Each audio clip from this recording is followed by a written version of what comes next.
right on time. Bang on time. Well done, Tim. That would be terrible, wouldn't it? So I think everybody is present. So welcome, especially to Talent. This is the first time you've been able to be here in person. So you get to shake hands with the people when we have a morning tea. So look, the order of business is going to be slightly different to what we had because of a couple of things. So we're going to start with the General Manager's update, and then we're going to do the draft business plan. We'll do the carryovers and then the annual report. So we're doing them in a slightly different order than what you had because there's an alteration, because there's an error somewhere that needs to be fixed and something was missed out. So first of all, any interest that anyone has to declare? None, so that's good. Public forum, I don't think we have any. No public forum, but remember we're being live streamed and I'm sure the news media is probably watching. Well, you never know. They might have more important things to do today. Oh, yes, I've got to do this now. There's something special I have to read today, which Mark has just given me a reminder of. Electioneering reminder. As we move further into the pre-election period, I'd like to remind all elected members, that includes me, that these meetings are for the transaction of council business only and no electioneering may take place on behalf of yourself or any candidate. Council time and resources may not be used to promote any campaign. Should this occur, it will be addressed by our electoral officer or officers, because we have one for each council. So with that done, we'll keep going. Right, so public forum, done that. Right, confirmation of minutes. Would someone like to move? Moved Trevor, seconded Brian. All those in favour, please say aye. Aye. Against? Carried. Okay, now we're going to start with the Chairman's report, which first of all is special welcome to Talent, as I said earlier, first time in person, and I know you're doing a visit today. And today we also have to say, and I'm going to say it now, right, because we might get distracted later, and we're having a special morning tea, but Brian is retiring and so is Trevor, and Brian tells me it's 21 sleeps to go. So I've known Brian for over 40 years through a previous life where we both worked for the government, and I've known Trevor for about 20, but I think I've known Trevor's family for 50 odd, when they were the only plumbers you went to when we came to Richmond. So with Brian having an infrastructure portfolio, it's been great to have someone like that from Nelson City on board. And with Trevor being a plumber and a drain layer from way back, they understand things. It's not my fault, sir, the pipes will leak. No, that's right. I've heard you say that before. But look, you two have really added to our discussions around the table and the input. And I thank you for that. And I wish you both well in your retirements. I know Brian's going to do some travelling. Trevor will probably be on his e-bike because I do see him around the traps in Richmond doing that. So I just thank you for your input. We're going to have a special morning tea at when it fits in, sometime after 10. And thank you again, and enjoy your time without having to deal with some of the things that we have to do at different council organisations. But I actually think this committee is one of the easier ones and better ones to work on. So thank you, gentlemen. Thank you for your comments, Mr. Chairman.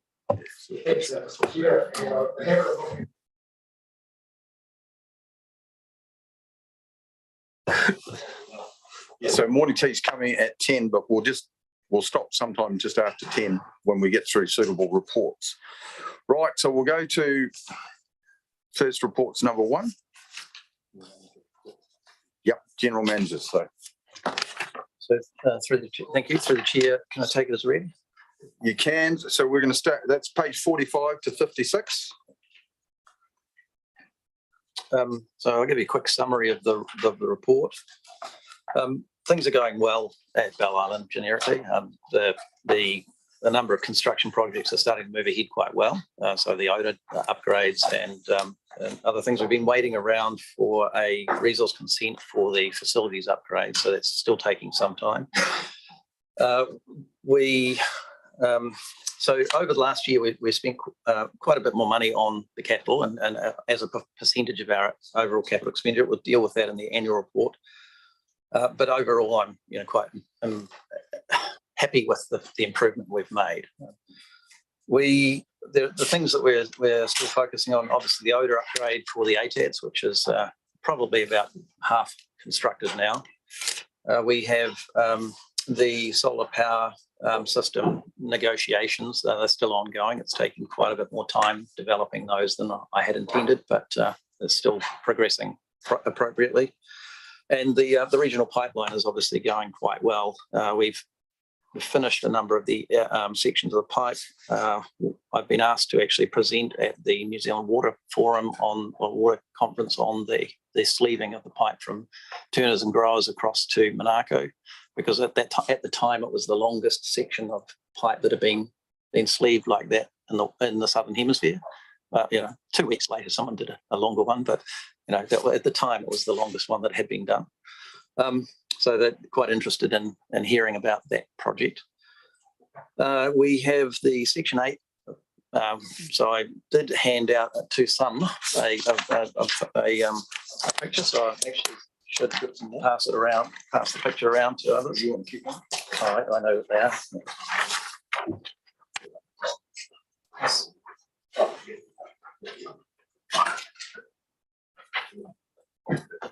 So Section 8, which is the section from Saxons Road up to Bunnings on Saxons Road Pump Station up to Bunnings, is due to start on the 3rd of October. So that section will be completed this year. And we have received back registration of interest for the other sections 1 to 7, which we've broken into 4 parts in our request for information from the contractors. We're intending to go to an early contractor interaction approach for that, because there's a bunch of different pieces of work that can be done. And we're trying to look at the selection criteria for the contractors, and some of those pieces are higher, will be more based around quality and or, longevity, etc. And there'll be a few bits that are fairly standard construction, which we'll be looking mainly at price drivers on those. So for overall, we're still hopeful that that whole program will be finished by the end of next calendar year, the 23 calendar year. So that's we're driving towards that. So reasonably positive outcome so far on that. Well, financial performance, I guess we can probably talk about it in the annual report. For the year, last year we were over budget on some aspects and under budget on terms of our fixed revenue. Andrew will probably talk about that in the annual report in terms of fixed revenue stuff. We did have, during the August event storm, we did have a minor amount of issues at the plant, and it really handled everything very well. But we had overflows of the oxidation ponds because we simply couldn't handle the flow of water through the system. And there was one safety event that occurred as a result of that. We were taking samples in the estuarine environment to check, the contamination that might have occurred because of the overflows.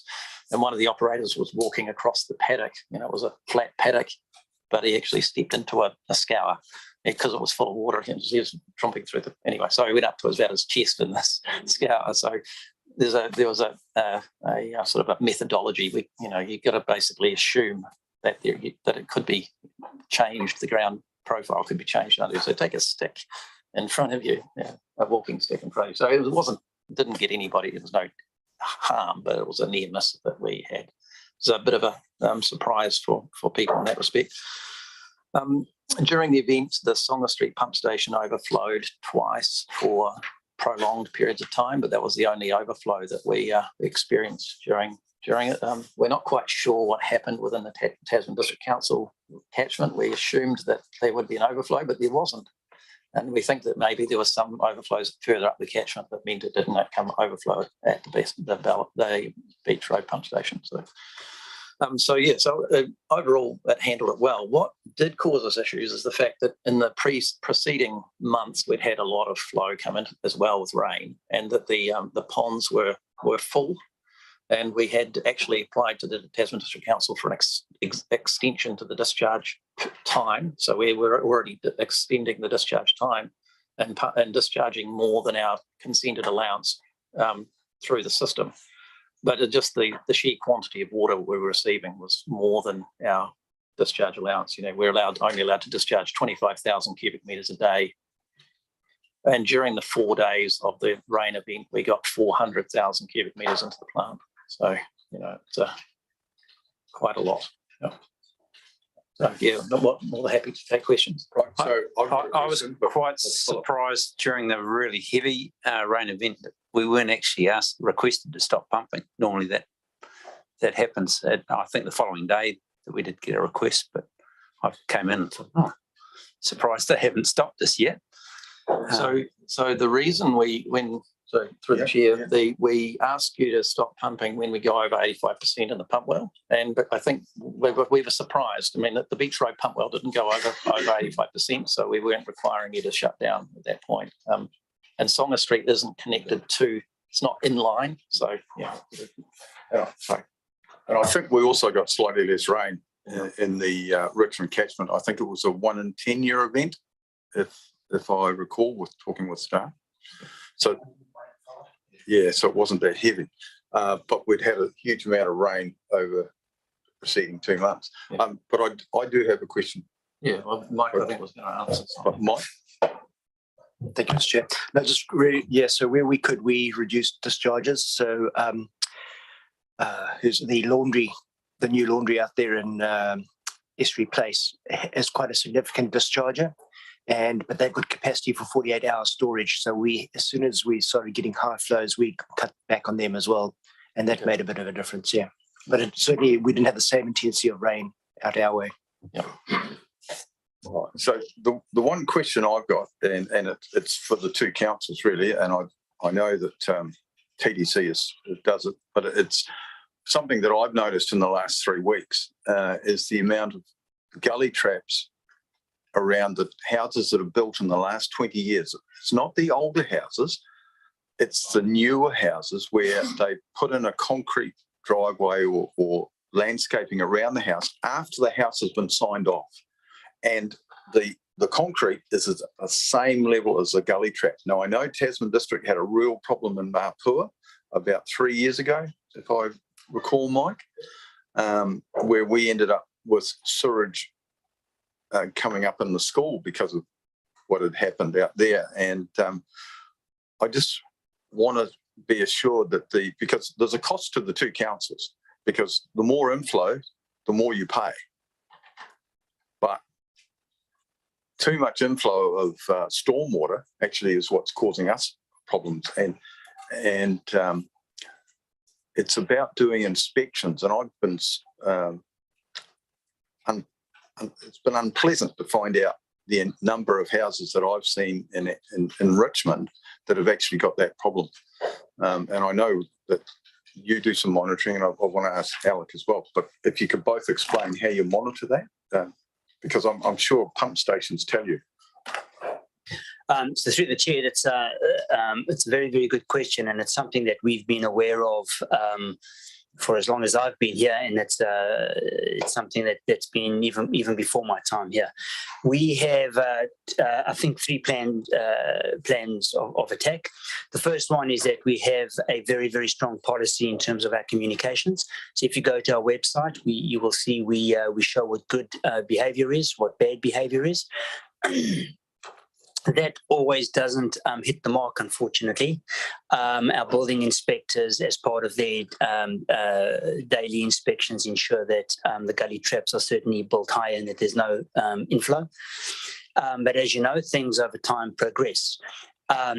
Where we are upgrading our stormwater and sewer and roading services, as a rule, we are making plans to connect all existing stormwater into a stormwater system that we will provide.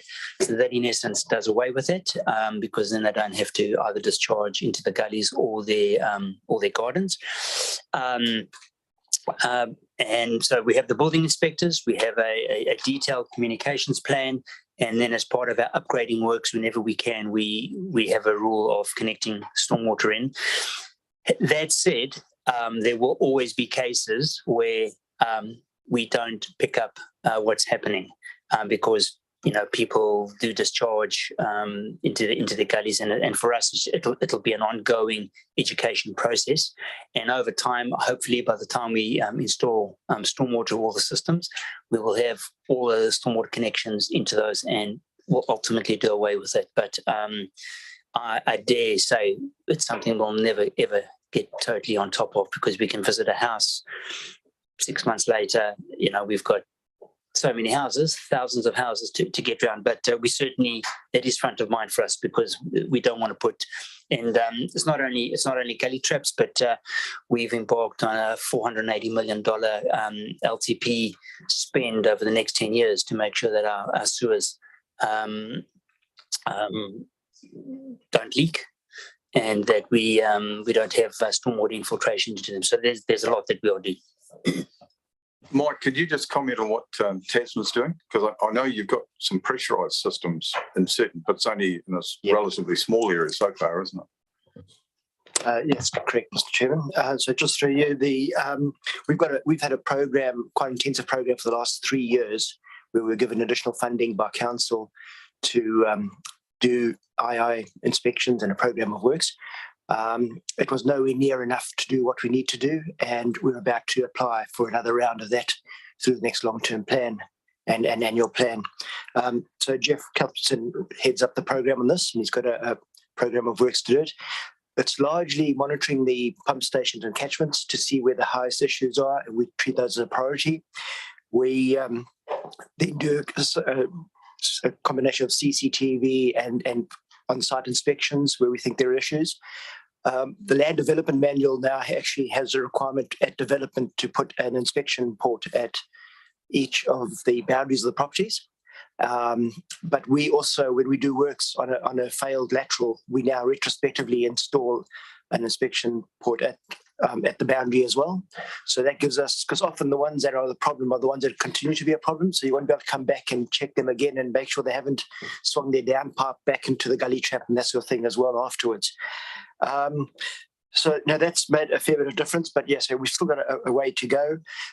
We are fitting low pressure pump systems in our major catchments. Richmond West is all low pressure pump systems.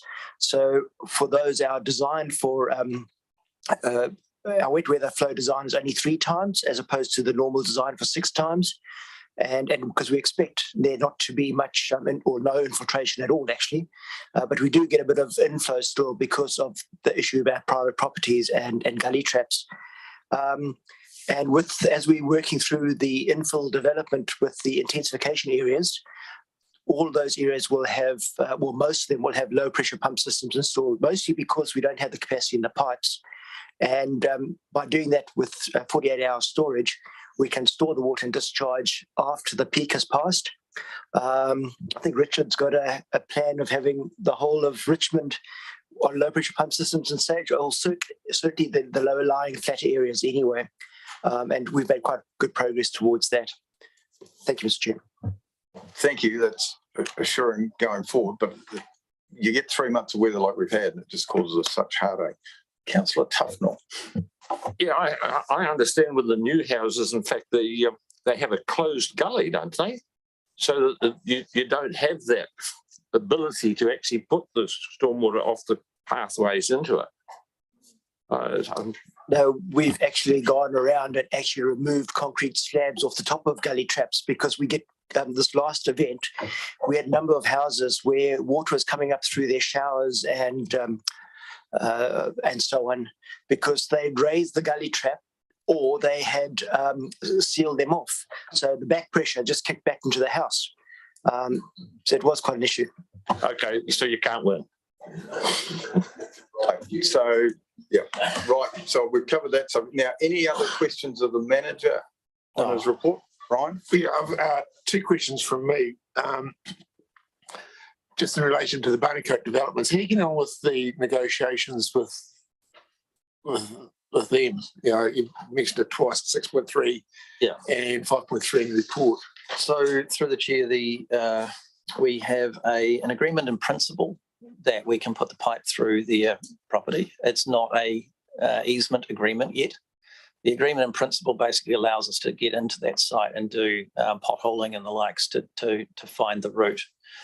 We intend to meet with them over the next 3-ish weeks to try and discuss what compensation that they're looking for in terms of the easement, because we'll obviously inconvenience them having an easement through their property.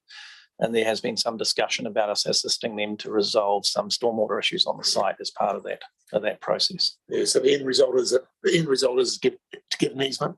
Correct. Okay. The end result is that we currently don't expect that there will be an issue with getting an easement. It is more about the quantum of compensation, etc. Yeah. Time frames for when we can do that work, etc. Yeah. And the other one was the liaison with Tito Iwi about the cultural values, again in 5.3. The understand is NRS view and TDC, but for some reason NCC got dropped off with that, Initially, all parties were invited to it. Essentially, it was led by NRSBU because we're looking to try and do our 50-year plan. And we wanted to do a 50-year plan that encompassed iwi's values and considerations around, particularly around the estuarine environment, etc. And then in discussion with the Tasman District Council, they were keen to incorporate some of the learnings that they had from the Motueka facility. At the time, Nelson City currently are still involved in their resource consent for the Nelson North, and I think there was a concern at the time about conflicts with that program of works. Since that time, in Nelson City have joined in that conversation, and it is being quite an interesting piece of work. We're having quite a lot of interaction and a number of hui's, and this progress has been very slow to date about understanding how we can get there.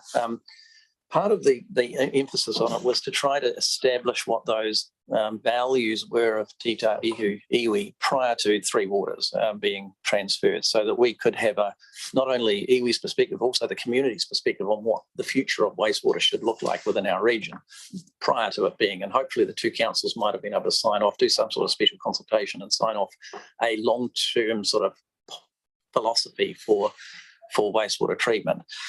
I think we probably won't get to that point given the speed of the process at the present time.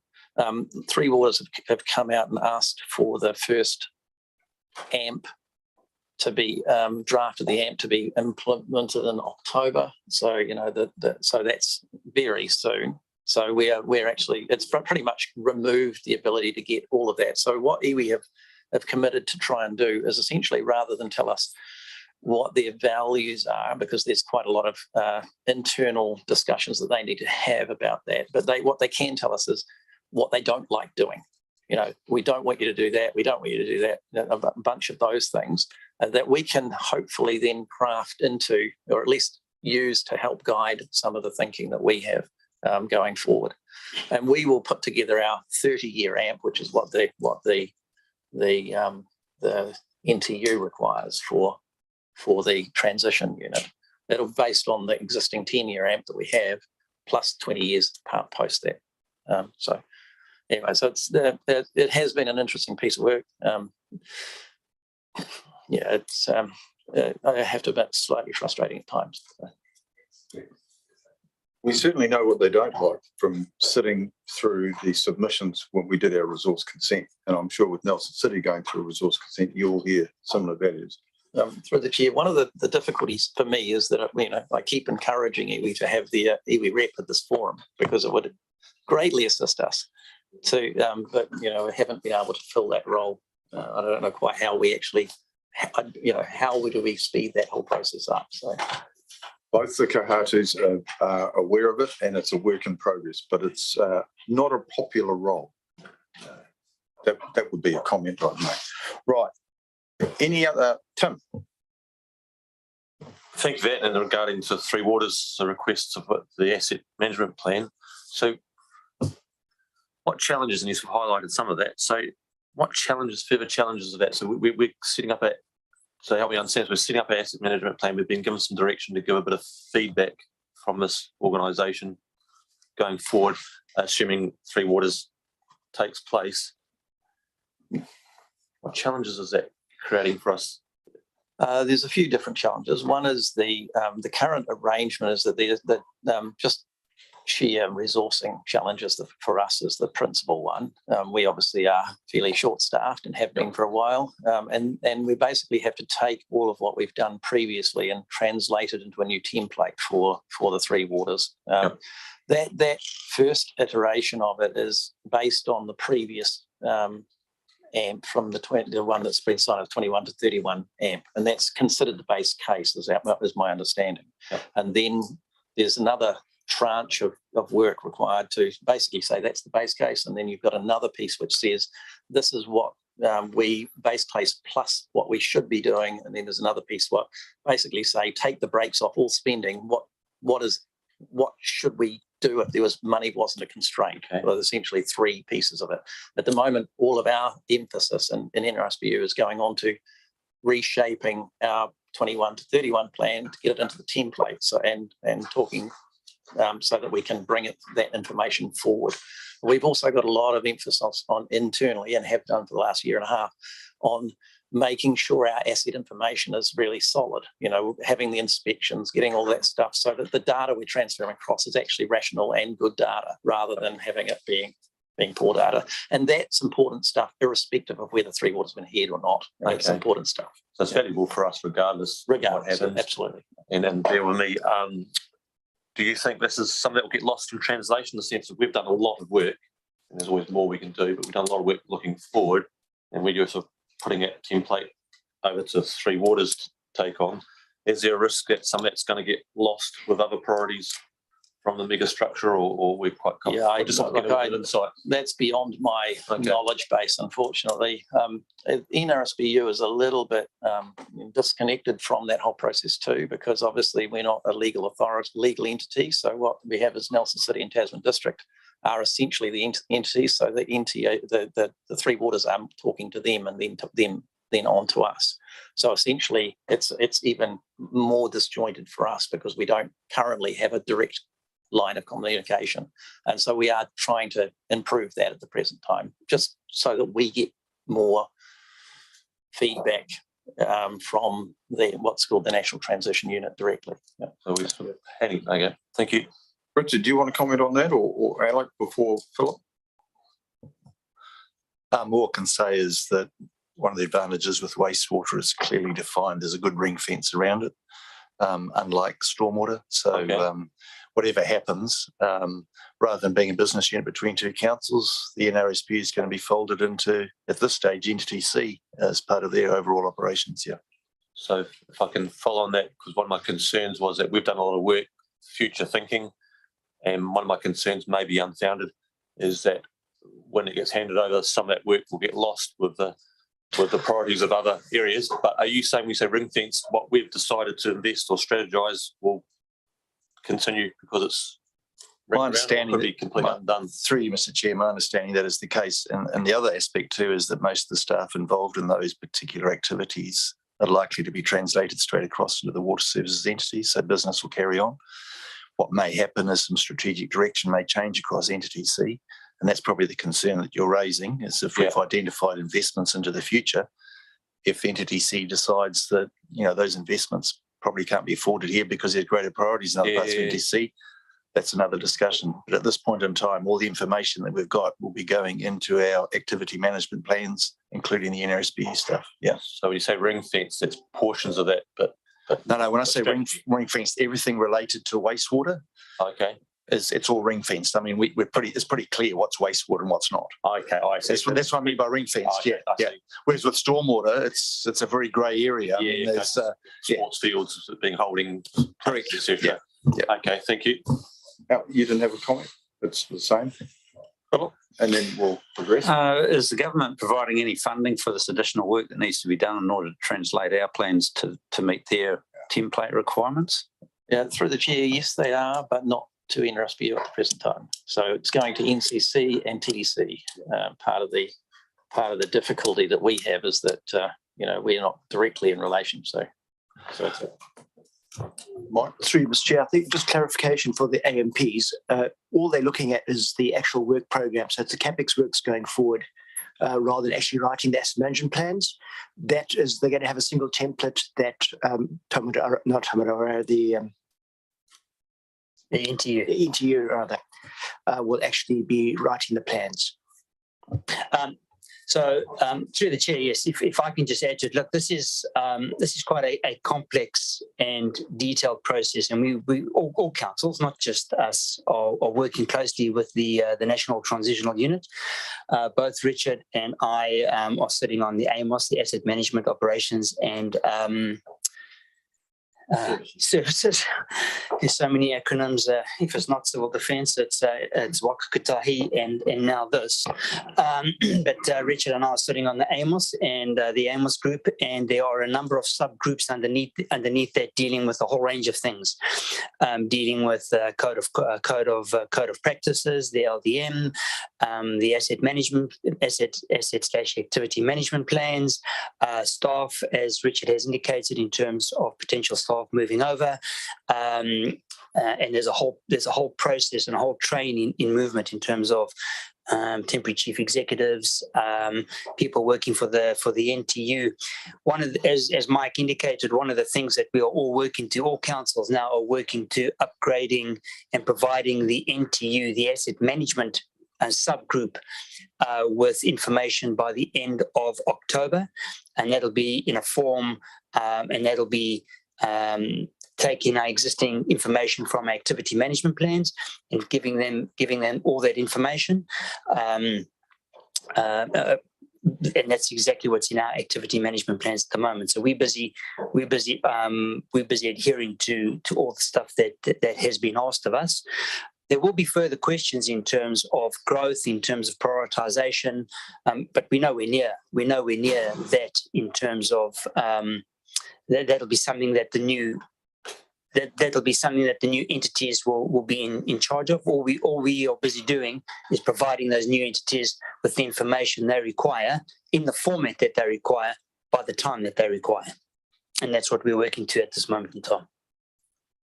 Because this we're a joint committee of two councils, the cost is to the two councils, one way or the other. That's correct, and I do need to say, while the central government is providing each council with funding, that funding translates to the NRSBU as well. It's not sitting outside on its own. That money is money that each council gets, and as a result of the NRSBU, they sit under that umbrella. Philip, one more question, then we'll. Yeah, it seems to me the net effect is the delay on a whole lot of projects that you are wanting to get progress on, where you've got limited resources already to do them in order to provide that information. And so that seems to be the likely outcome. Well, the one thing I would say, this isn't going to change. The government wants to do this. We just need to get on and do the work. I think that's absolutely, and I think each council, the direction for each council is business as usual. You carry on and you carry on delivering. We all face issues with resources, and Nathan's not on his own yet. I know TDC and every council that I know are struggling for resources, and we are busy trying to balance a workload in terms of our BAU. We're trying to balance our workload in terms of managing the August 22 severe weather event. We're trying to manage the information in terms of the NTUs. We're trying to manage absolutely everything, and we're all struggling, and we will do our best to try and appease everybody. And during that process, we have to make sure we don't burn out our staff at the same time. Oh, absolutely, and I've stressed that if there's one thing that Nathan will know, that I've stressed his mental health, his physical health, as well as Brad, and as well as all myself, and I know Richard does the same. We are very, very aware that the same people we are calling on to do absolutely everything is the same pool. That's correct. So through the chair, we have engaged some additional consulting support to assist us with that. So there is a cost to the business unit for that. Essentially, that's where it'll go where it'll be, and it will get done. There is a cost. Richard, and then we'll try. Okay, Mr. Chairman, can I just add that the funding the government is giving is to basically cover any costs associated with staff that are sidetracked to actually do work for the NTU. And so I know, I'm not sure about Nelson, but for Tasman, we've actually got a project team put together, and all the staff that are involved in doing those tasks are recording their time so that we can actually recover that fund. So I'd imagine the NRSBU in the same space, presuming Alex got that in place. Any time that they're providing information to the NTU, their time should be recorded so that the NRSBU is not adversely affected. That's good. Ditto. Yep, absolutely. That's good. Right, Trevor, and you might, if there's no more questions, you might like to move that we accept the report after you make your comments. I'm happy to move that we accept the report, and I guess the important thing for us is to remember that we need to be recognised as a bodies and understood of where we're at, and I'm sure the learned gentlemen on the other side who are working closely to central government are conscious of this. But yeah, it's a bit of a strange place for us all to be, isn't it? And I think what we've got to do is the best we can and work within it. And that's very easy for the likes of me to come out with, because I've got 2 weeks to go. Right, thanks. So it's moved, Trevor, that we accept. If we've got no more questions, Brian, are you happy to second? All right, so it's been moved and seconded. I'll put, if there's no other comments, I'll put the motion. All those in favour, please say aye. Aye. Against, carried. Now it's after 10, but morning tea hasn't arrived yet, so their timing's wrong. So we'll have to move on to number 2. So that's you again, Nathan, and that's your business plan report.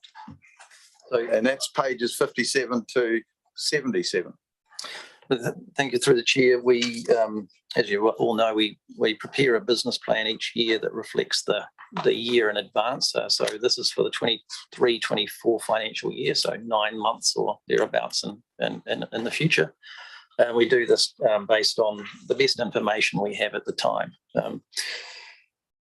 Each time we do this, obviously we get involved with the finance guys. We look at things like interest rates, depreciation rates, all of those sorts of things, and we build them forward. And we also try to review our renewals spreadsheets and programs to look at the life of our assets. We sometimes push out the life of assets additional, when we think that they're in really good order and are able to continue operating. We obviously bring forward with those that have had issues that we think need to be repaired, that where there's any change to what we've thought. And then we also build in, obviously, the capital program and look at any refinements to that capital program. So this business plan essentially reflects the AMP. There are some changes to the AMP in terms of the capital funding streams, just the way it is, has been developed. I've included the proposed change structure of NRSBU or the regional services in the business plan to reflect the fact that we have an operations manager for each business unit and a one staff. That would then allow us to transfer into the Three Waters entity much cleaner when that occurs, so there'd be a clear definition of the staff that are Three Waters and the staff that are based around the landfill, because obviously regional services includes both. And overall, we've looked at our objectives again as well, and pretty much tried to streamline them. There was very little change required in those. And then, so the bulk of the differences are sit in and around the renewals and capital plan. So I'm more than happy to answer any questions in relation to that. Now, in question of timing, I don't think this will get presented to Tasman before, and I'm not sure about Nelson City, but we'll be lucky to get this before Tasman Council before the end of the triennium, but that's fine. We're well ahead of time. But I've got one question in relation to the inflation we're seeing in the construction industry. And it might be something for Brad to talk to, because it seems to be going one way, and is that likely to accelerate or slow down? We don't, I know that house building has slowed down in our district, talking to developers and to builders, but I don't know about other construction costs. So you guys will know better than me. Thank you, through the chair. Yeah, if I knew that, I'd probably be a very wealthy man. I can say that.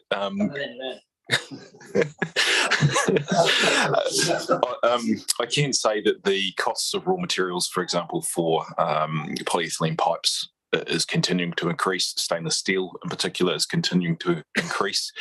The dollar values that are reflected in our 10-year capital and renewal and operational plans reflect the inflation that we've seen to date, really. They unfortunately do not reflect any inflation that will occur between now and when that 23-24 year kicks off. We just can't crystal ball gaze at, but my anticipation is that we will still see costs generally increasing. I don't know if they'll increase as fast as they have, but I'm anticipating that they will still continue to rise. Anyone else with any other questions? Brian? A couple of questions. I had one about the costs about capital works in the current environment. But the other one, just with the Climate Change Adaptation Act and the National Adaptation Plan that's coming in, and you've really only got a paragraph on the emissions reduction. And my own feedback of this thing, I think it's probably a bit light. I think you probably need to include. You probably want to know what your current emissions are at the moment, and what actions you're planning, and how that will drive it down. Now it's a bit of a it's a bit of a crystal ball gazing, but I think with the Climate Change Adaptation Act, the National Adaptation Plan is, I think, entities, bigger bit of like this business unit is, I think you're going to have put a bit more emphasis on what we've got, what we're doing about it, and how this will track it down. Because you're talking about, you've used a figure there about, was it hundreds, down there 7%. Well, 7% from what to what? Through the chair, we do have information on our annual emission that we report. It's about 6,000 tonnes a year. Yeah. Our emission profile is principally related to one of the biggest things is nitrous oxide. Yeah. So the emission of nitrous oxide from the discharge of nitrogen to the estuary in particular. We have a plan in place, and one of the reasons there's a carryover at the quantum that we've got is because we were looking at changing our aeration system to a more efficient aeration system. That drives it. Obviously would increase our the reliability of the aeration system, but also reduce the cost of power. But in doing that, I've been investigating another technology. It's called membrane aerated bioreactors. It's basically where air is not bubbled into the water, but the bacteria grow on filaments inside the wastewater system, and that is said to reduce power consumption by up to 70% against what we were looking at. It's the improved system. Mm-hmm. But also reduce nitrous oxide production by around 100 times. Yeah. So from if you had 100, it would go down to about 1 because of that. And it's all about the way the system works. Generally, what happens is when you're treating nitrogen, you treat it to nitrate, and then it goes back to dinitrogen gas. It goes out to the atmosphere. And it's a process that essentially goes in this way, what happens is you get this, what they call slippage. It's what's the nitrous oxide is formed as one of the processes, one of the intermediary products, but some of it is released from the water without getting the next treatment process, but in the way normal wastewater works. But in this process, basically what happens is the nitrogen goes from the water into the biofilm on these filaments, and then it gets treated from ammonia to nitrate in that filament. And then it comes back out through the filament and through the biofilm, but it can't get out into the water before it gets treated to dinitrogen gas. So it basically stops the nitrogen gas getting evolved off to the atmosphere.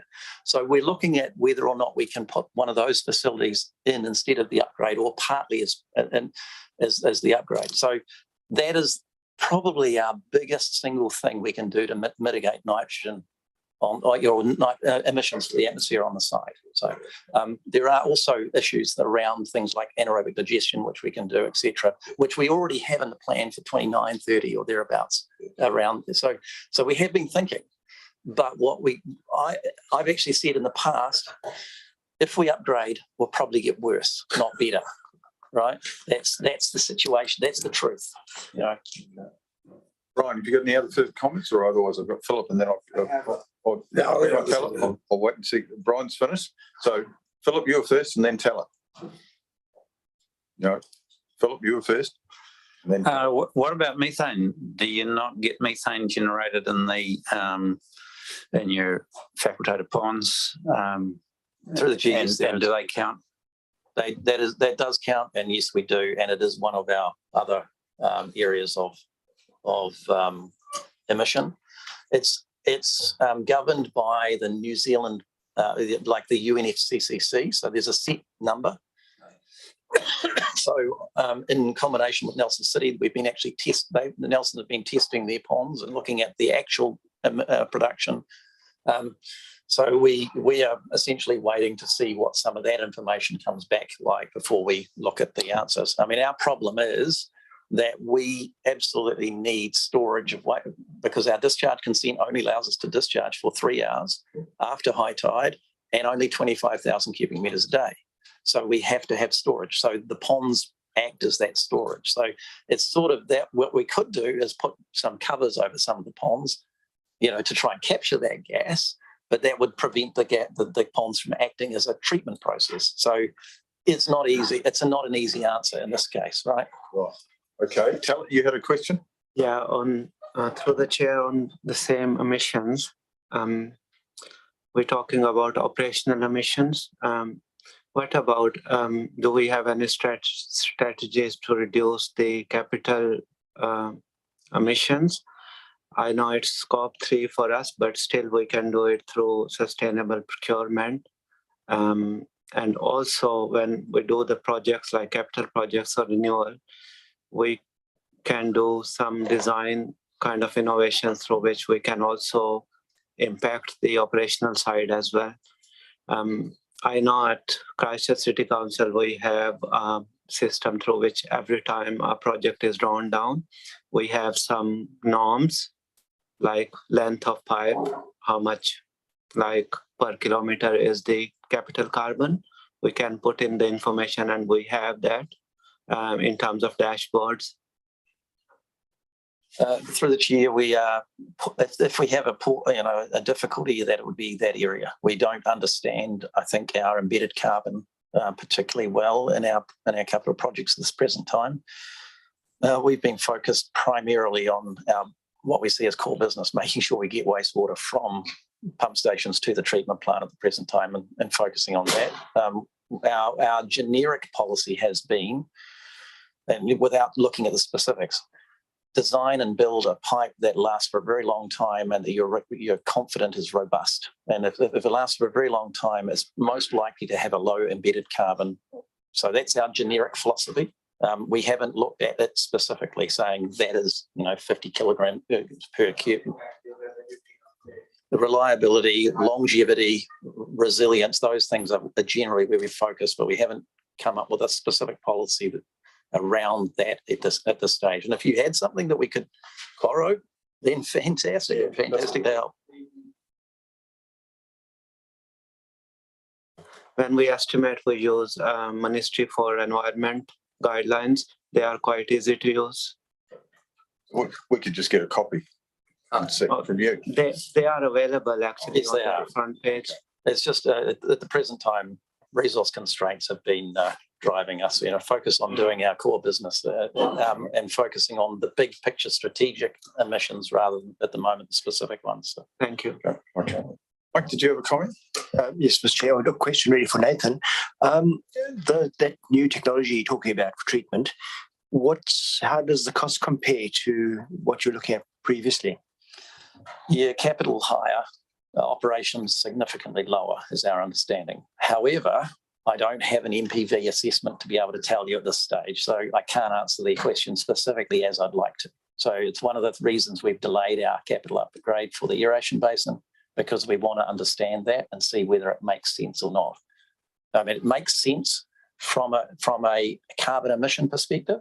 I mean, it makes enormous sense from that perspective. But if it's 10 times the cost, is the board wanting to do that? And that's a question that the board will have to answer at that point in time. I don't want to take that responsibility personally. Right, thanks for that. So I'm looking for a mover, but I've just got a comment where we don't get the benefit for this. Is it's a good news story about our biosolids. So if you think about what we do with biosolids, instead of them being dried and going to landfill and emitting methane, we send them to Rabbit Island and we grow trees 25% faster that one of our owners gets the benefit, being the Tasman District Council, and that sequesters carbon. So it's actually a good news story in terms of our practice compared to what happens in other parts of the country. But we actually don't get to show the benefit of that because those carbon credits actually go to one of our owners. But that's the nature of it. But it is a very good news story. Correct? Yeah, through the chair, that's absolutely true. And I'm very proud of our biosolids application system. I think the people who came up with that in the past and, the ability, one of them potentially being around the room here, deserve a lot of credit. It's a facility that's, referenced around the world. It's not perfect. If we had a piece of land that wasn't culturally sensitive that we had it on, it would be perfect. But unfortunately, there is concerns around the cultural sensitivity of that land. We do have a treatment plant that is reasonably good from a climate perspective. A lot of our, particularly from an energy consumption perspective, and I think we did a review many years ago in 2012. We had a consultant come in and do a review of the power consumption on Bell Island, and he was doing it on a percentage gain basis. So if he found power savings, he would get a percentage of the savings that were made, and he came out not having earned any money. So it was he said it was one of the top facilities in terms of power saving and power efficiency that he'd ever seen. So even at that time in 2012, it was good. So, and we haven't done anything to undermine that at this stage. What we can do is be better with our strategic purchasing. Things like aeration systems, etc. We can be better with that. All right. So I don't see any other questions. So, Tim, are you happy to move? Because this report goes to the two councils. And I've got a seconder. Callum?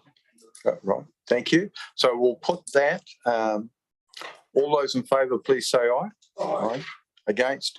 Carried. Now, I think at this time, morning tea's arrived. So let's have morning tea with our two retiring gentlemen and wish them farewell.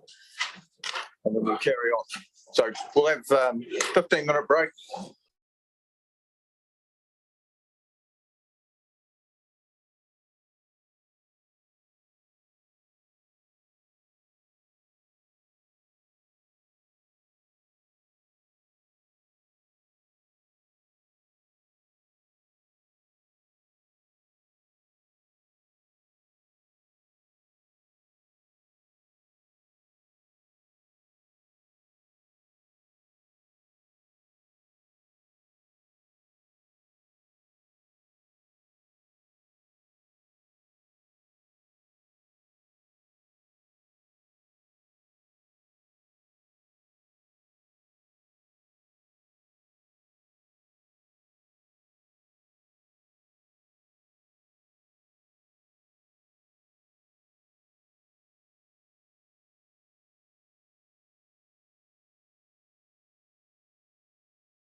just asking you to sit down so we can get out of here.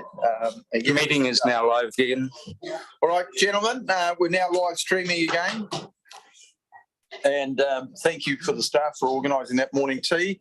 And we're now going to item 3, which is the capital renewals. And you've been given something that was missing. The attachment wasn't there. Is that right, Andrew? Which is the financials. Yeah, that's for the annual report. So that's the annual report, which is Not this one. not this one. So, right, page 8 to 16. And I think it's over to Brad for this report. So, Thank you. All right. Through the chair, the report is read. Wonderful. It has been a busy year for capital works, playing catch up still from a challenging capital program. We have made some pretty good progress. The rising main duplication works have proceeded well, including the design for ongoing sections. Aerated odour upgrade is well and truly underway at the moment.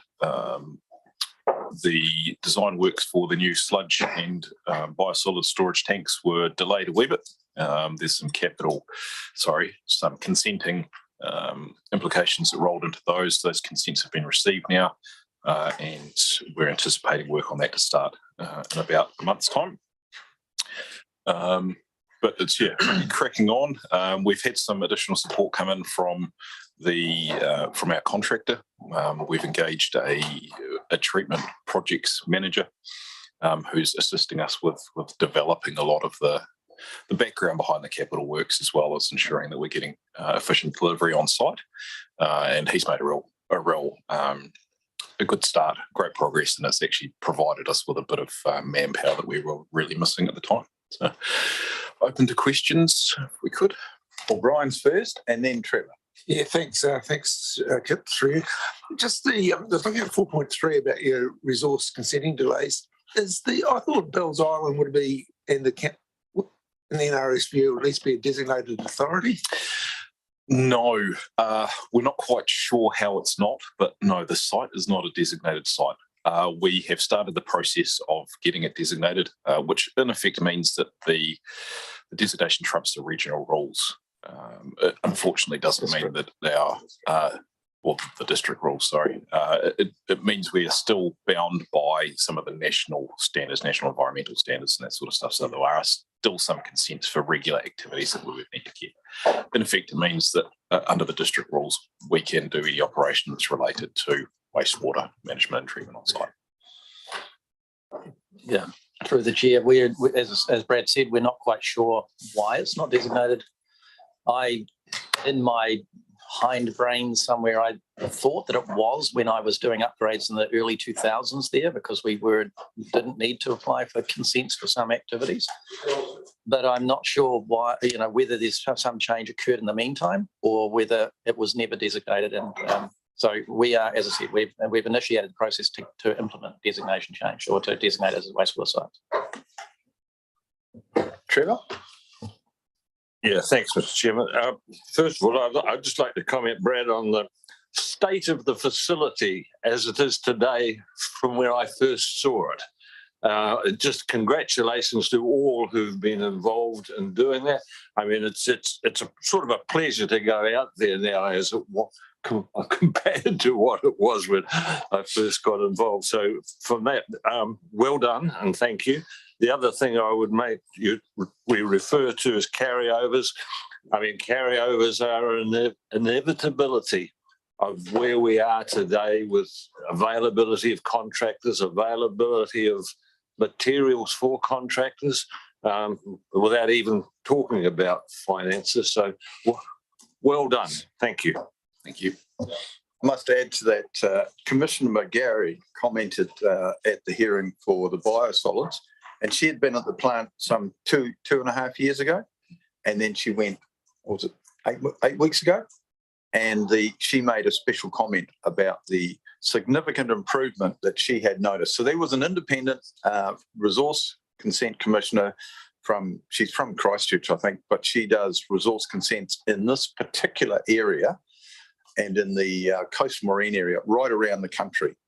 And it's a credit to both of you two gentlemen and your staff. that the favourable comments, and you were there when she made it publicly at a resource consent hearing, because I must say 2.5 years ago, she didn't make that comment. The comment she made was the asset had been sweated. So she was most impressed with the improvements that have carried on in the last 2.5 years. So well done, gentlemen. That's the sort of comment we want to see. And through the chair, I echo that, and I would be more than happy to even have a cup of tea at that facility now, whereas previously I would not have. So well done. That's the sign of it. Right. So do you have a question? Through the chair, on the carryover side, as I see, it's reduced from the last year, but still, lots of these projects are relatively bigger projects and they span over multi-years. And we have, for fiscal year 3 as well, some money which we have to spend. So my recommendation was to identify those multi-year projects and carry it over not to this year, but to the next year to ease out. So that's one recommendation. Other thing is, I can see carryover for aerators. I know that this is in options space, like the options are being worked out. Are you confident, because you have carried over 1.4 million in full, are you confident you are going to expand it?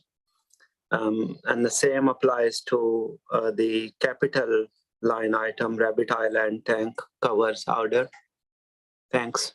I'll let Brad probably answer that. Certainly through the chair. For the aerators, yes, we're very confident we'll spend that. Sorry, that's the aeration basin upgrade. Depending on what the options are, we may even need to come back and request additional funds for that. We have been carrying it over to enable us to actually, rather than simply replace the old aerators there with new ones, to actually change the system out in its entirety. Sorry, what was the second part of the question relating to? It was that the carryover should be spanned over a longer period, I think. As I understood it. Rather than carrying over each year and not spending, divided by multi-year projects that carry over to the following year rather than next year. That could be something we consider for the next time around. I don't think there's anything really at the moment which would enable, a significant component of that money which would be able to be carried over to the 24. Through the chair, it's something that we should consider in relation to the aeration basin, aerators upgrade. I mean, it's something we could consider for that. That was always intended to be over a 2-year period. We haven't defined the solution yet, so we are late coming to the party if we want to spend in the 23-24 year. So I think that there is a possibility. Maybe that's one we should push out to the following year, but it's not something we have done at the present time. Sure, we have already lost 1 quarter, so I was thinking it will be. Yeah. So because we still need to get that the NPV assessment done and to look at whether or not we want to go to that next level and come back to the board to see whether they would want to spend the additional capital on that a system that would reduce nitrous oxide emissions. In terms of the other question was recovers at Rabbit Island, etc. Yes, that will be done. I mean, that will also be something that's related to our resource consent for the biosolids. So we need to do it. And we also have started drawing up and doing planning for that. So yeah, I don't have any issues with that one, but I do think the aeration one is something we should consider. Right, so that'll be done. So other questions, Brad? What I see is a vast improvement. So that's great. And Councillor Tufnell will move this. Thank you. Especially when you consider the pressure on contractors, we certainly see it because Trevor and I sit on the tenders panel at Tasman District on another area, and we see pressure on contractors right across, isn't there? There's just so much work on in certain areas. So, questions? One more follow-up question through the chair on this like-for-like renewals, because I can see that the spend on renewals is relatively lower than the capital ones. So on like-for-like renewals, can we do the possibility of cutting some designs, like directly going to detailed design rather than spending time in the prelim design? You know, so Yeah, so because it's like for like, it's not upgrade or agreed. In many cases, when we are doing a capital renewal, we will simply replace the item with the same equivalent item, or there would be no design element to it. There would be a procurement methodology element to that process, but not necessarily a design element to it. We have learned through bitter experience that if you are trying just to do an upgrade or a replacement of an existing asset, try to do it with the same asset if you can. I mean, we had a period of time where one of our contractors tried to replace valves and went for a cheaper set of valves, and we ended up having to replace pipework because the valves were a different shape or a slightly different length. And so you do have to be very careful that you try to make sure that those elements are correct. And some new pump that's equivalent to the old pump might not have exactly the same dimensions. You've got to be cognizant of that. So there is sometimes a design element required, but where necessary, don't.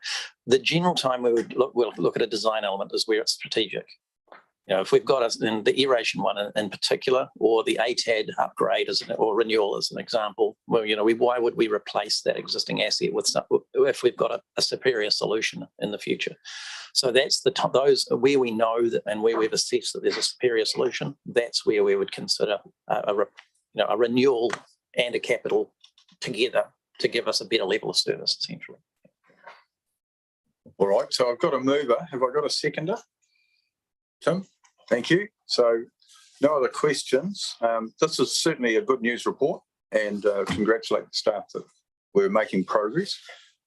I always talk to our engineering staff at TDC about getting as close as possible to your capital expenditure. I'm sure Richard remembers those conversations on a regular basis, because I hate rating for something and then not spending it. That's always a concern I have. So as close as we can get, the better. So I'll put the motion. All those in favour, please say aye. Aye. Against? Carried. Now we go to the number 4 is the annual report. And this is where we've got Just for clarity, it's agenda item 8. Yeah.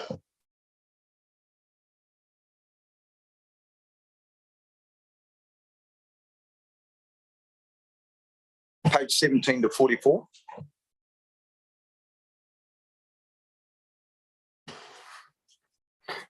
Nathan, over to you. Right, through the chair, thank you very much. So this is a summary of our annual performance over the 2021-2022 year. It was a reasonably successful year. We obviously have just talked about capital spending and the fact that we spent a larger proportion of our capital spend budget than we had the previous year, and the trajectory is good from that perspective. We're improving. From an operational perspective, we expended a higher proportion of our budget. We actually had a slight overspend in some area and underspend in other areas. The finances Andrew will talk to in a minute.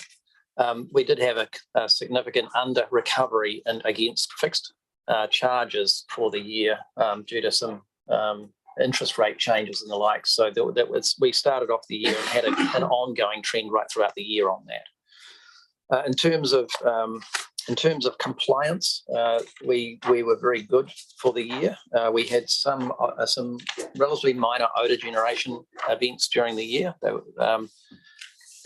overall we complied with all the chemical quality discharge requirements of our wastewater, but we were in breach in terms of the volume of wastewater discharge because of the high rainfall events. In terms of the program of our targets against our performance measures, we implemented the bulk of those activities, and we're in progress with a number, including the 50-year master plan. So we're trying to obviously develop that with iwi at the present time. So pretty much all of those things were done reasonably well. Not all of them were finished during the year. The biosolids resource consent is still ongoing. There was ill health on one of the commissioners, which delayed everything. But overall, I'm happy. In terms of there's a performance measure here, table of performance measures, and it talks about a number of red spots in it. We've got a table of the last 3 years of places where we didn't achieve our compliance levels, and so there are still no's in that table. We didn't, in terms of discharge volume, obviously had excessive volume. That's one of our no's. It's page 21. And the aberrational discharge consent, which is our overflow consent from our treatment from our pump stations, we are non-compliant still because we've not been able to get the iwi to do the cultural health indexing for us. It's still outstanding from that consent application. So it's now quite a long time overdue. We have been in discussion with Nelson City Council, and at the present time, I think, have we lodged the variation? So we've lodged a variation to that consent to remove the time frame from that cultural health index requirement. And so just because we have been non-compliant and we haven't been able to manage to get that implemented by local iwi. So we had some overflows from the pump stations, and if you look on, I'm not sure what table it is, it's one of the tables in here on page 26, you can see that there was 3 overflow events during the year, 2 of which were related to power failures, or which were not power failures on substantive power failures, but failure, flick in the system, which essentially upset the system, and we had to go back and restart the system. So the overflows were very small. And similarly, we had one overflow related to a maintenance activity where we shut the maintenance contractor shut the valve instead of opening it. And that resulted in 12 cubic meters of wastewater overflowing, which was, again, very small, but it actually improved our system because we found that the valve wasn't fully open, and it's meant that we've got more capacity in the pipeline because of that. But it was unfortunate that we had that. So that was probably the most serious things that we had. And we consider that we don't comply in relation to our treatment capacity. We just can't treat all of the wastewater coming through the system in our mechanical plant, or even a big portion of it. So those are the principal areas that we consider not complying. So, yeah. Questions? Brian? Yeah, thanks, Triucci. If I read the report, I think generally business as usual, and the plant's functioning well, and the upgrade's going well. But it seems, just reading what here, we have not achieved. It's where the system is put under stress, with a heavy water event or some intervening effect. That happens, and I'm just wondering if there's a way that you can there's a response that we can have for that. Do we need to sort of raise the level of resilience or additional capacity? Now, I know that that's going to be a bit of an issue because you're actually sort of asking your customers and your ratepayers to pay for some redundancy, which is only called upon on those rare occasions. I might ask the manager. One of those is we've actually talked about, and it's at the bottom, not Songa Street,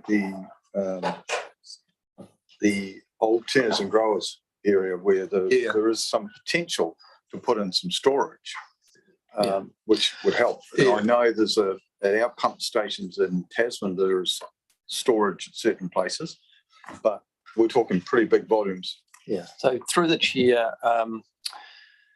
the system has actually handled things surprisingly well for what we have. It's and the new pipeline upgrade and project implements additional capacity, additional resilience.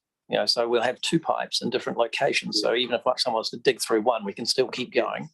And also the ability to maintain our pipes. We'll still be able to, in dry weather, turn one pipe off and pump through the other one while we get in and do something to try and fix it. So that pipeline strategy and the works that we're doing will significantly improve resilience. It won't take away, and in fact, it will increase the peaking factor that we receive at the treatment plant, because we'll be able to get waste from the catchments to our plant faster, and we won't have overflows in the estuary. And that's been the principal point of the activity. We have been in conversation both with the neighbour to the Saxons Road pump station, and we've been trying to negotiate whether or not we could purchase a chunk of that land from them for a storage facility there. And we've also been looking at land in the Beach Road catchment of Tasman to see what we can do there. And there were two options there. One, we talked to a landowner further up the catchment because we were concerned about sea level rise eventually inundating that because it was very low. That landowner said no, they're not interested in selling. So we've now actually started talking to the A&P Society and whether or not there's some possibility of using some area at the back of the showgrounds for some sort of storage or something there. And they are receptive to that. But they wouldn't be able to sell us land. They would have to give us a lease. The initial conversation is, can we get a 100-year lease? And the answer was yes, that's possible. So there is a possibility of us being able to have something that has a long-term answer there related to it. We haven't got any conclusions that we're meeting yet, but these are some of the stuff that we're talking about there. Where the issue starts to lie for us is we need to start thinking about now, we're starting to resolve the issues and getting the wastewater from the catchments to the treatment plant. But the treatment plant, has a limited capacity. There's two principal constraints. One is that we've got the mechanical plant that sits along and treats the wastewater when the ponds aren't in good health, and that only has a limited amount of capacity, around about 250 litres per second. So nowadays, even during peak flows, during an average dry flow, you sometimes get spillover around that. So we need to put some additional capacity into that facility. We don't need that facility to ever treat the full wastewater flow through the plant, though. And secondly, we obviously have issues with the amount of wastewater that we're now starting to store in the facility. And so it would be good to be able to have a mechanism of being able to discharge more or faster through the system during those events where we have excess coming into the plant. Our resource consent only allows us to discharge 25,000 cubic metres a day and for 3 hours after the tide. And we need to do a bit more work around what the risk profiles are. At the present time, what we do when we ask the Tasman District Council for a dispensation is we extend the duration of the discharge to get more out. But I think that's negative personally.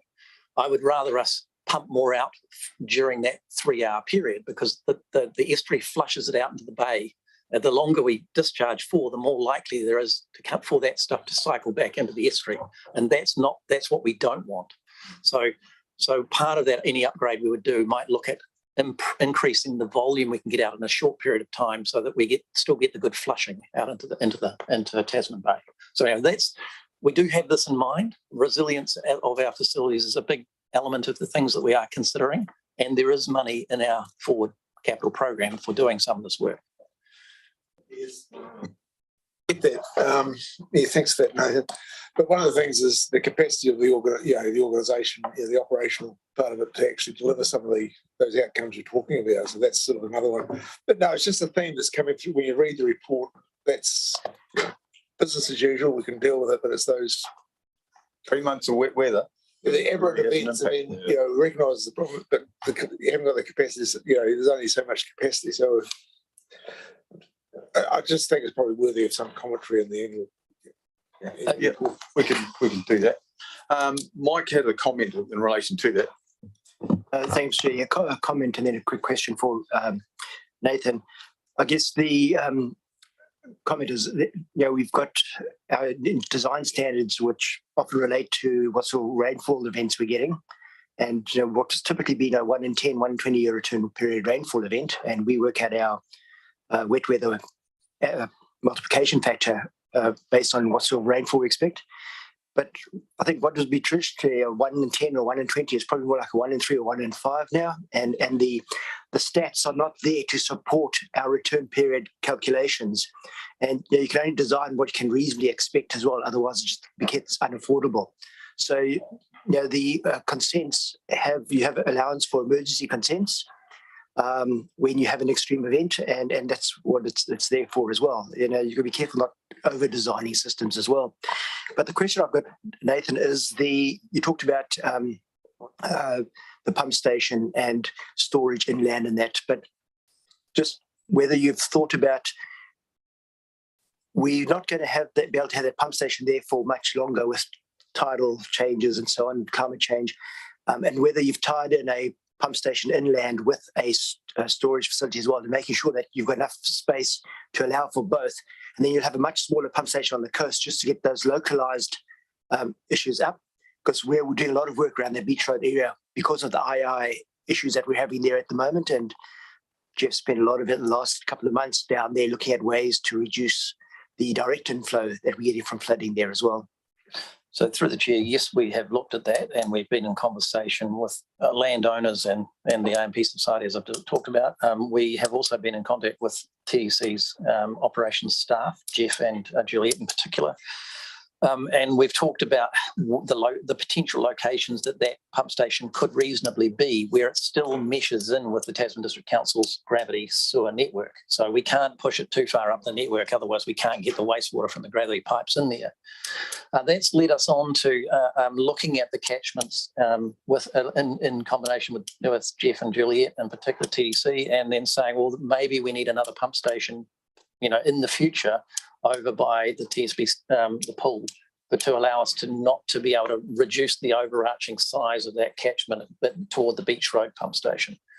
So what we've been trying to do is map the TDC network, look at all the other infrastructure and the constraints, and then identify locations that would work in and allow us to still maintain all the existing domestic and or other sewer networks, and just divert them into the new facility without losing, without having to repipe big chunks of the network. And we believe we can do that, but there's only some limited areas that will work. And there's a limited amount of height up the catchment we can go, which is about 1.5 meters, up the catchment, in terms of elevation. And what it might mean is that we end up actually getting a site and then building that, building a new facility and building that site up, to essentially defend it against the coast at that point. Land in that area, obviously relatively expensive.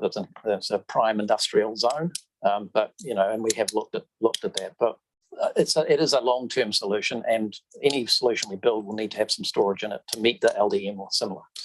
But we have done some short-term solutions in that we have bundled around our pump stations. Yes, yeah. But if you look at if you go to the recycling or the refuse area in Richmond at the bottom of Beach Road, and it's a spring tide,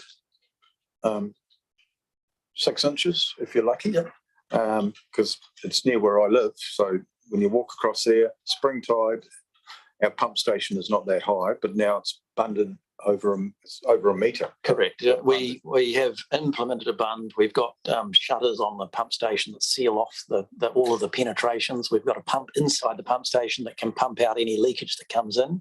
So we're comfortable that our pump station will survive an inundation event of reasonable proportions. These, compared to in Cyclone Gita and Fade, it got inundated and destroyed, the electrics. What we can't do is limit the amount of inflow into that system. Once you've got this tied up over your manholes and all those other gratings and gully traps, there's always a question of, should we actually turn the pump station on? We're just pumping seawater into the treatment plant. So, and that's one of the reasons for us focusing on bringing the pump station back up to the catchment. And we would basically turn our existing pump station into a minor feeder station which we could potentially turn off at that time. Yeah. Wouldn't have a significant consequence. So there is it's quite a big strategic discussion to go on in regard to exactly what we do. But the thinking process is there, definitely not finalised by any means, but it's underway. All right, so we'll move. So we are improving resilience, but there are issues and decisions to be made in the future. Philip? So interested in the trend data in terms of the annual loads going to the plant. And I was a bit surprised to see looks like a bit of a climb in the BOD load, given that the Enza plant is not contributing, and they were a source of quite a lot of variation in that load. I don't know whether that's just noise in the data, and you have to look more carefully at the individual contributors to kind of understand what's going on. Overall, I think it's indicating loads remaining reasonably stable, but I was a bit surprised with that BOD thing. Through the chair, the data we've given in here is indicative of what's coming into the plant. What we're not able to tell you is where that data comes from when it's inside one of the NCC or TDC catchments. So at the present time, what we can say is that our industrial contributors discharges are within their normal expectations. That turners and growers, while they still have their connection at the present time, are discharging essentially nothing to us. So while they are still paying a fixed fee, they're not really paying any operational fee because they're not discharging anything. And that we would expect them to be terminating that contract with us at some stage in the near future. What we have seen is increases in some of the catchments, particularly in the Nelson City Council and in the Saxons Road catchment as well.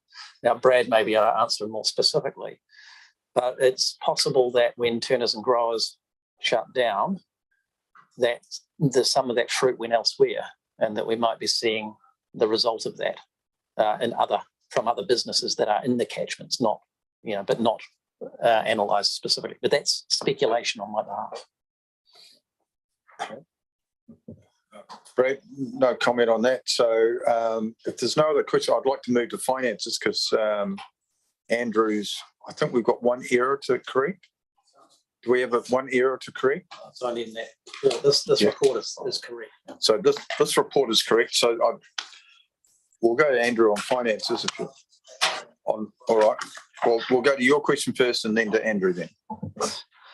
Through the chair, I can see there is a recent overflow which is due to the operator error.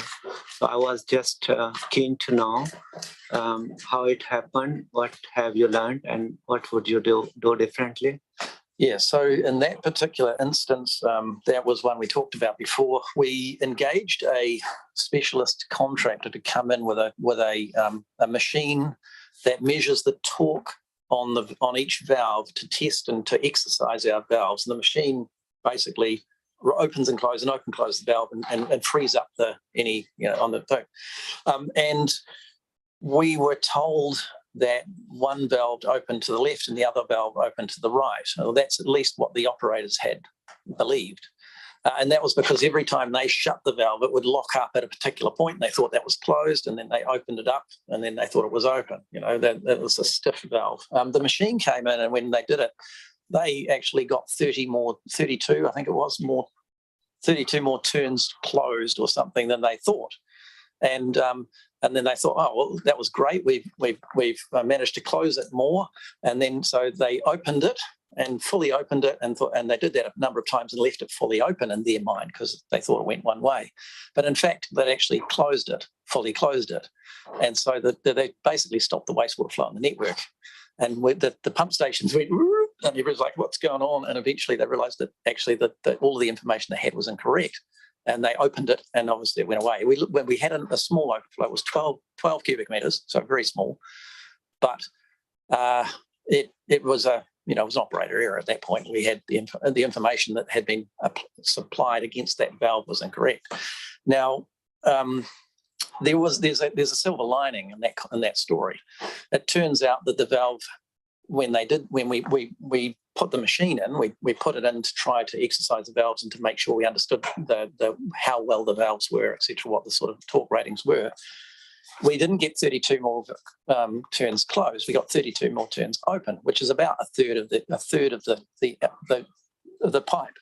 So that allowed us. We had a big restriction in the pipe, and it's actually allowed more capacity through the pipeline. So whereas it wasn't 32 more closed, so it's resulted in more capacity in our pipeline, and it was a good answer, albeit that we had a very small overflow. So. Right, so we'll move on to Andrew. You just want to talk about the finances because when we go to the councils, that's one of the things they're always interested in. And of course, our industrial people as well.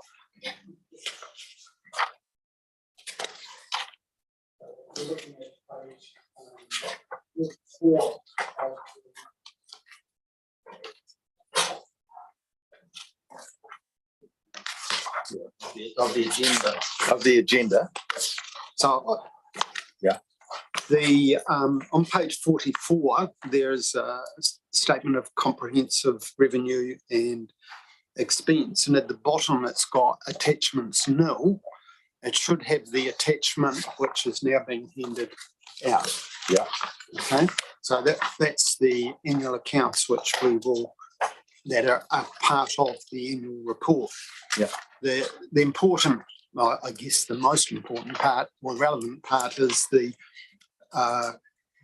revenue and expenditure statement, which is and to understand the finances of the board, the revenue comes from two main streams.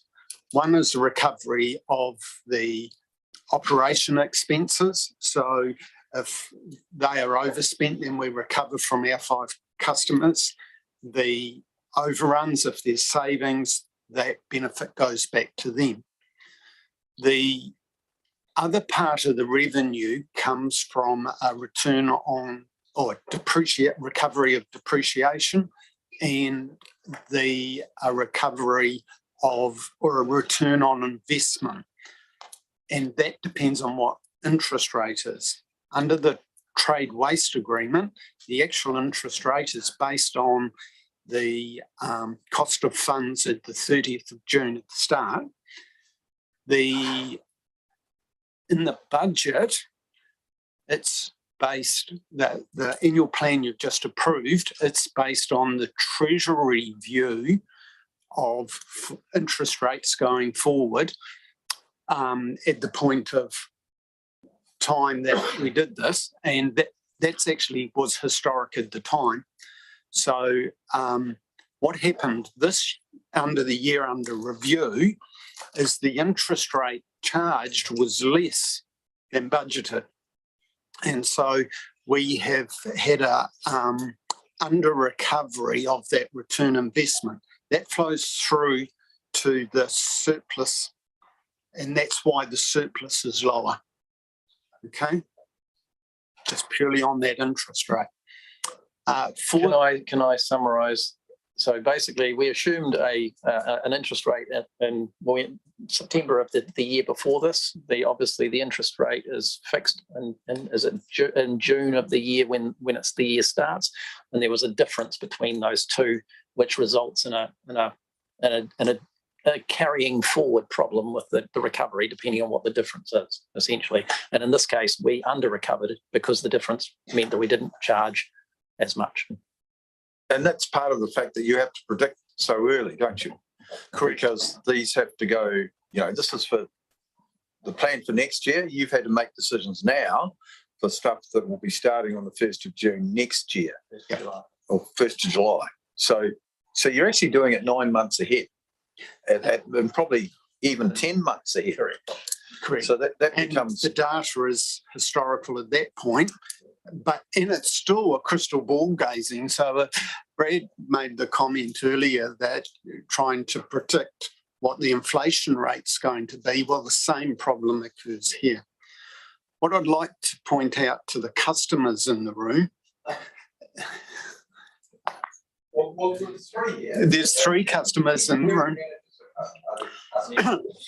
My point exactly is that we're going to have the opposite. It would appear as if, in the current year, we're going to have the opposite effect. The interest rates budgeted were about just over 3%, actual 5.5%. So we're going to have a bigger recovery. For the customers on my right, that's not going to be such a major problem because we'll make a bigger surplus, which they will share in. For my customer on my left, they don't get that benefit. But then they don't own any capital. They don't have capital at risk.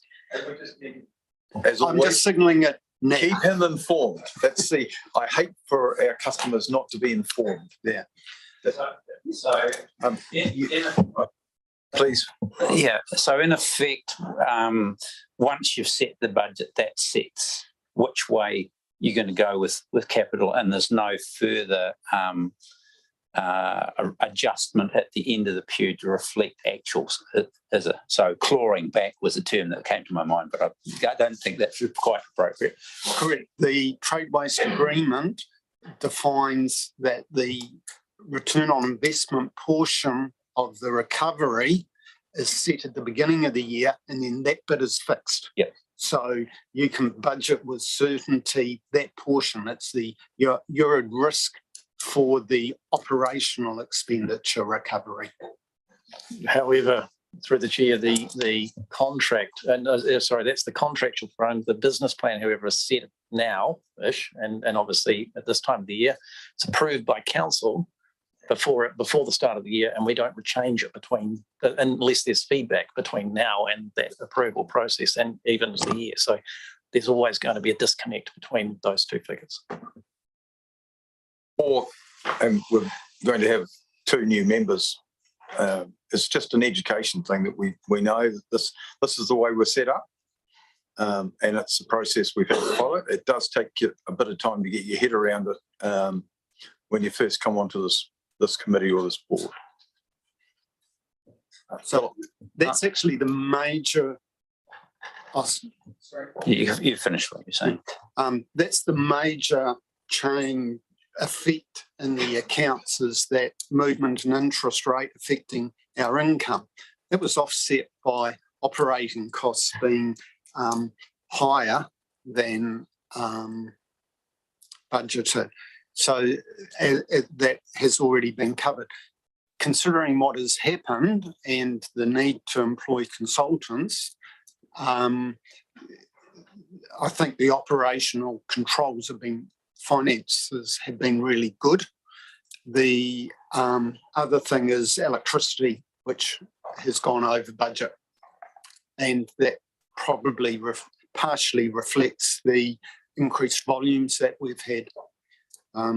So, yeah, there's a minor difference between the numbers in this report and the attachment in the General Manager's report of $50,000, which is a result of a annual balance adjustment to depreciation, which has flowed through. So the attachment that was handed out, if it had been done earlier, would have been wrong, but now it is correct.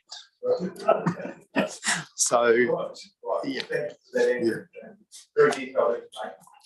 I have 2 questions. The first one is that the wash-up portion is not actually specifically expressed in this report, is it? And so I know that it was less than we were projecting at the last meeting. Correct. It's not shown independently, but it is included in the revenue line. It's an adjustment to the revenue line. Yeah. Okay. Yeah. Okay, so the last few months were better than anticipated, partly because I think the flows were up and we charged more, and the operational costs, we had some savings in the reactive maintenance, I think. So it looked like we were going to be way behind, and then it started raining in June and it didn't stop for 3 months, basically. Yes, at the customer meeting, they forced me to make a prediction, and it proved to be wrong. We're happy about that. Sure you are. Philip, On the right side. Do you have another question? The second question is in relation to at what stage will the 3 waters come in, and what implications do that have to charging? What's in? I can answer that for you. There's an election before then. There's a transition period at the moment that the staff are facing a huge workload for. This government says it's July 2024. There is a general election before that.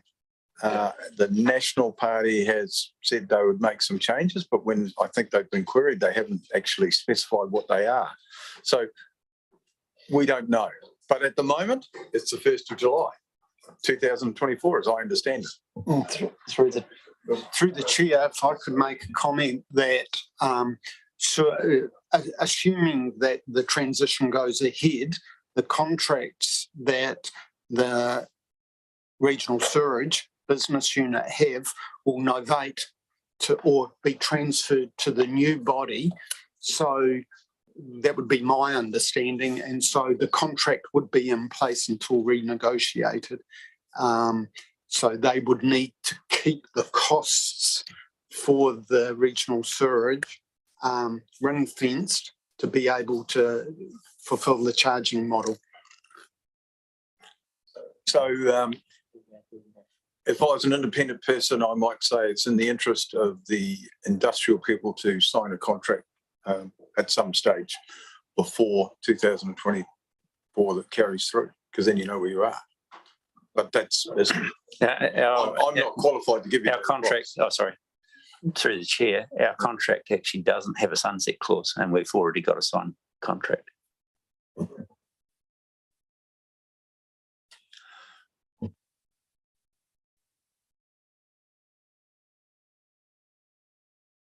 One minor question through the chair.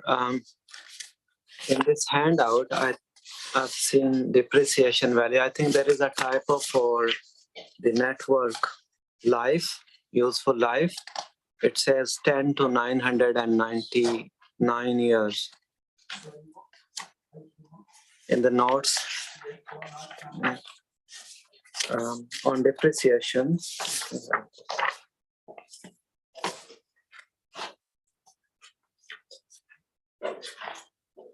where you have said that it is estimated on the straight line.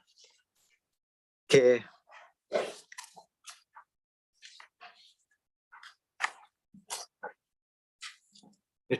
Is it 99 or?